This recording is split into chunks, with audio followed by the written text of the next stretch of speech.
Khalid ibn al-Walid, a name whispered with reverence by some and with fear by others, stands out in military history. Born in Mecca in the late 6th century CE, he became one of the most successful military commanders. Known as the Sword of Allah, Khalid played a pivotal role in the early Islamic conquests. His strategic brilliance secured victories for the nascent Muslim community. From Arabia to Syria, his name became synonymous with victory. Initially an opponent of the Prophet Muhammad, Khalid embraced Islam, marking a turning point in his life. His conversion brought immense military skill to the Muslim side. The Battle of Uhud, fought in 625 CE, was a clash born out of growing tensions between the Muslim community in Medina and the Quraysh tribe of Mecca. The Quraysh, economically and politically powerful, saw the Muslims as a threat. After the Muslims' victory at Badr, the Meccans were eager for revenge. 3,000 Meccan warriors, led by Abu Sufyan, marched towards Medina. Their objective was to crush the Muslims and extinguish Islam. The Muslims, though outnumbered, prepared for confrontation. The Prophet Muhammad decided to meet the Meccan force near Mount Uhud. The stage was set for a battle with profound implications for Islam. The Muslim army, approximately 700 strong, positioned themselves strategically facing the plain, with Mount Uhud to their rear.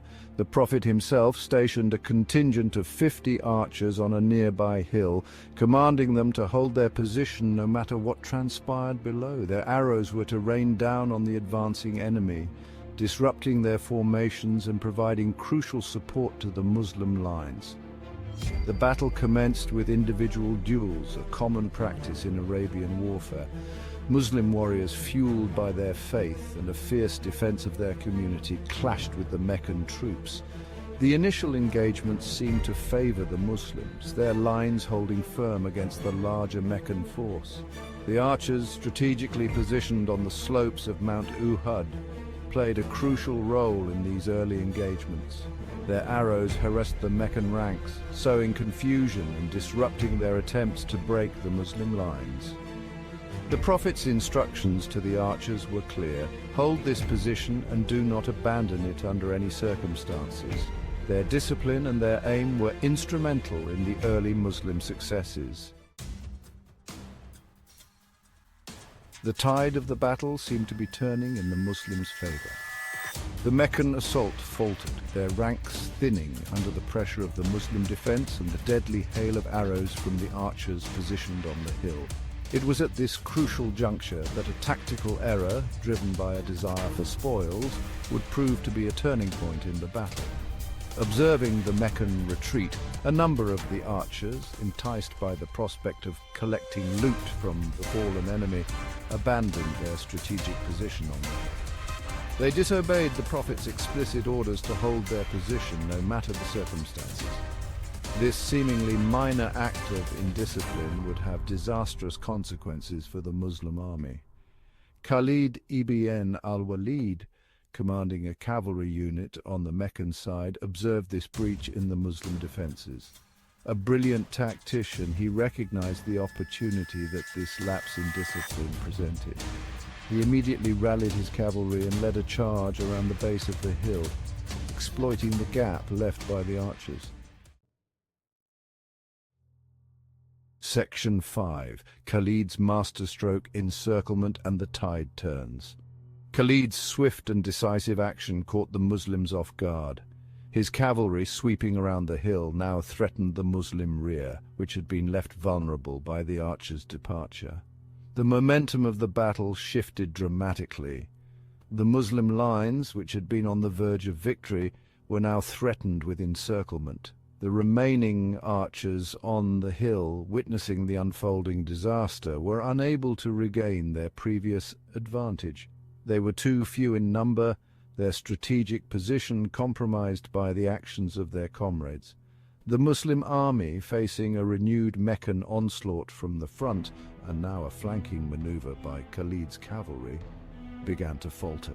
The cries of battle filled the air as Khalid, a master of cavalry warfare, exploited the disarray in the Muslim ranks. His troops, re-energized by his leadership and sensing victory, pressed their advantage.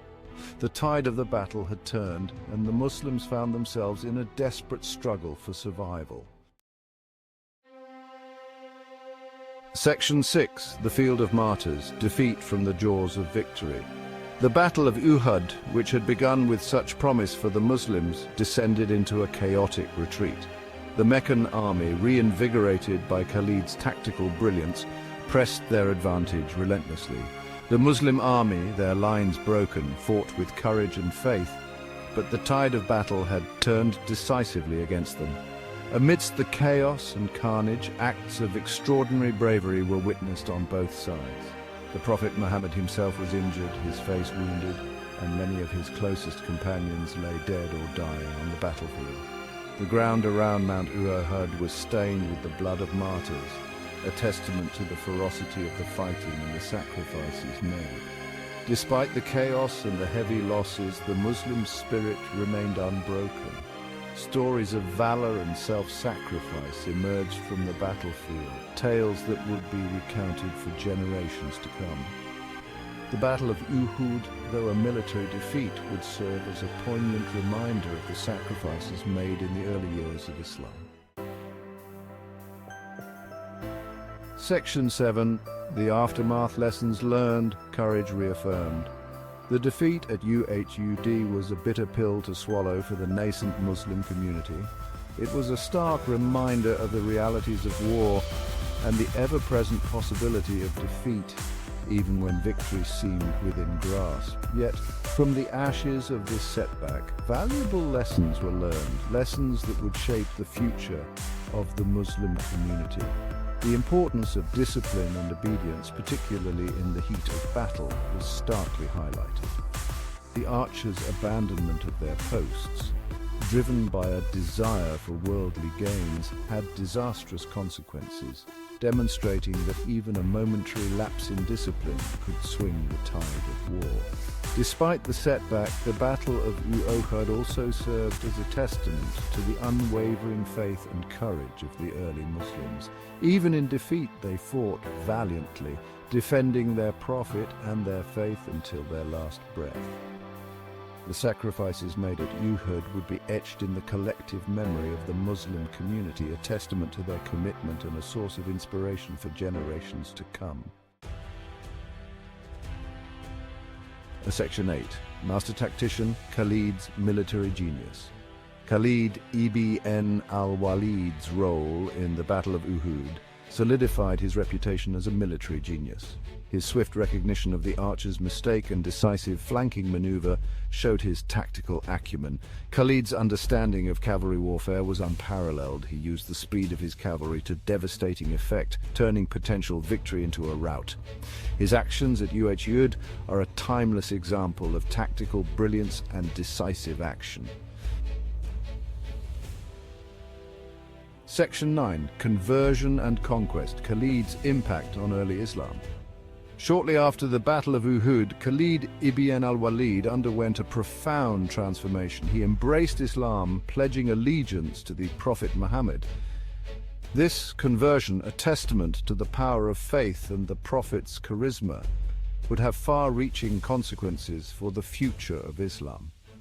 Khalid's conversion brought his unparalleled military skills to the service of the Muslim cause. He would go on to lead the Muslim armies to victory in a series of decisive battles, including the conquest of Mecca, the Battle of Mu'tah, and the Battle of Yarmouk.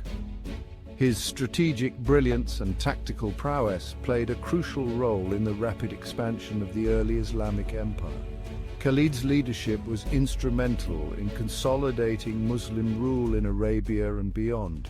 His military campaigns helped to spread the message of Islam, and his reputation as a just and courageous leader attracted many to the new faith. He became a symbol of Islamic military might, his name striking fear into the hearts of his enemies. Khalid ibn al-Walid in history's memory. Khalid ibn al-Walid's legacy as a military commander is undisputed. His name stands alongside Alexander the Great, Hannibal, and Julius Caesar. His strategic brilliance and understanding of warfare made him a formidable opponent. Beyond his military achievements, Khalid is remembered for his unwavering faith. His conversion to Islam is a testament to the transformative power of faith. His dedication and courage cemented his status as a hero. Centuries after his death, Khalid continues to inspire.